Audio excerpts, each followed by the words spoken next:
Okay, so the bone fracture gas is 2:27 p.m. It's just flying here, man.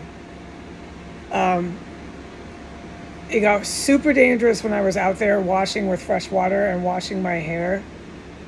It got super dangerous, and I had to really get back into my quarters fast and quick.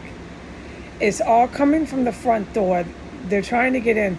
What I witnessed when I was down there, every time I went down there, was Palestinian or Iranian, this sort of type of individual. They're men. They have shaved hair, and one of them was wearing optical lenses. So I've seen this before.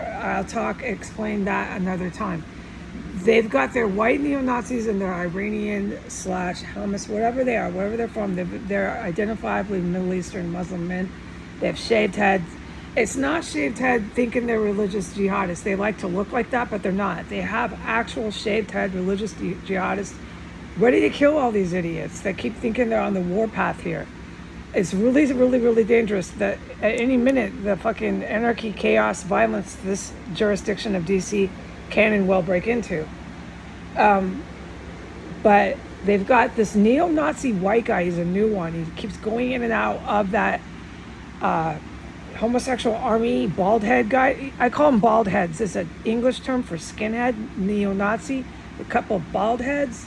Anyways, they had the army crew cut. I haven't ID'd them in a considerable amount of time, and I haven't seen any obnoxious front yard decorations or obnoxious, heinous, appalling, atrocious, frightening front yard picnics as dead bodies are literally billowing the stench out of this apartment complex, this house 1509, and they were literally eating across the street. So I haven't seen that continuing to eat, just looking over here like it's a museum exhibit.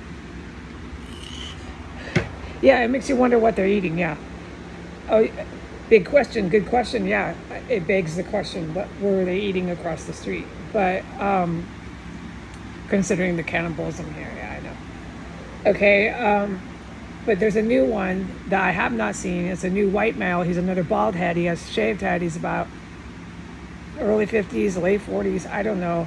He's physically fit, tan skin. He could be anywhere. He could be from here. He could be from Europe. And he keeps going in and out, and he's constantly stalking this place. Every time I see him, he's in the yard or he's coming into his house from the yard. I see him a handful of times, quite a lot. Basically, every time I look out my window, that guy is in the yard, or he's going back into his house from sitting in the yard. He's on patrol. It's no question about what the fuck he's doing.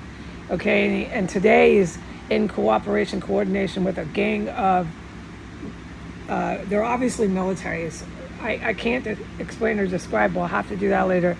They're Middle Eastern, so they keep stalking and patrolling this street.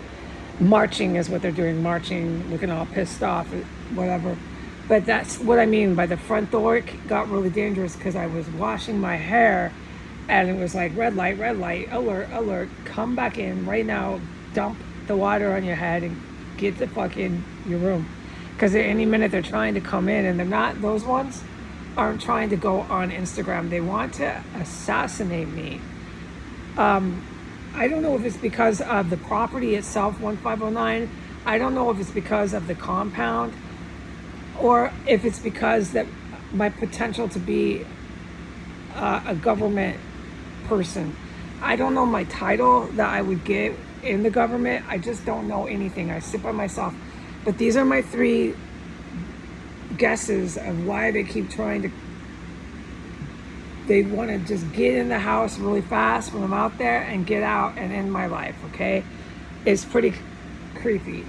So I got back in here, and when I came back in here, like before I had left, there's been on off bone fracture gas, just horrid. Yeah, you grab your body, you screech, you yell, ah. But it's not enough for me to go racing to gush diarrhea out. It's out of control. The chemical weapons here, the litany of chemical weapons that they have here and have used here and still use here up to this very minute. Okay, I am to report that. I can't watch any Vietnam or anything any fun. I have to finish the series of the Kennedys. Not the Kennedys. I am so sorry. That is not the individuals that help the Americans. The individuals that I'm talking about are the Roosevelts, Franklin and Theodore. These are the individuals in our American history that can help lead the Americans who didn't cause all this turmoil, strife, and crisis and warfare that I call the good Americans. These are the two. Theodore and Franklin are the two that we need to look to help us get through what we're going through now. So I'm going to finish watching that. I want to say, from the respect I have and self-esteem I have, no matter what, that no one can take, no one can steal from me. I don't sit here and watch TV unless I can't come out of my room. What's required of me in this compound to survive is the most grueling work around the clock. That's why when I say my rest is critical, it is critical that I get some rest. And the terrorism that I witnessed when I'm passing out is jaw-dropping, but I'm not able to talk about it. I'm never usually able to. So do remember that the terrorism that goes on here is all violent. It's all just flat out indescribable violence that happens in this compound, on this street. 60-70% of it I can never speak about, maybe more. It really depends on what calendar date I can even say a word. Okay, all right, I'm going to try to go off the internet. I hope everybody checks out Jacob's Ladder. Please do watch a Vietnam movie for me. I still have to watch by order of Beyond Cosmos, the Theodore and the Franklin. It's really, really, really a really good thing to experience. I am so glad I experienced what I experienced, this little PBS, because I have a lot of knowledge of these two people in our American history already, Theodore and Franklin Roosevelt. But I was in a terror cell, trapped, destitute, poisoned, physically tortured, on and on, terrorized, fucking traumatized. Name it, it happened. I can't even think of all the words of things that have happened. And I experienced the Roosevelts, and it really, really impacted me in a indescribable way right now. It impacted me as much as the reality of getting married in front of a rabbi.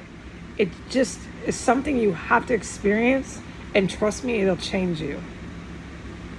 So, the Roosevelts and the rabbi have changed me when I leave here. These experiences, you can be a good soul. You can, for the rabbi spectrum, and you can be, for the Roosevelt's spectrums, there's two spectrums, rabbi and Roosevelt's. For the Roosevelt spectrum, you can be a really good person and do what's right, go for what's right, and still fall into the Roosevelt's spectrum. But to have that experience of being aware, like you hear me snapping, aware of the rabbi, to have that experience of being aware of the Roosevelts, I had that in here. Yeah, and when I leave, it will affect my very acute conscious behavior. So I'm going to consciously, instead of unconsciously, carry on the Roosevelts. Okay, I want off this. It's fucking terrifying in here. It never fucking ends. But trust me, if this shit goes on and on, which it probably will tomorrow, I'm sitting in the park. I can't take any more of this. All right, goodbye.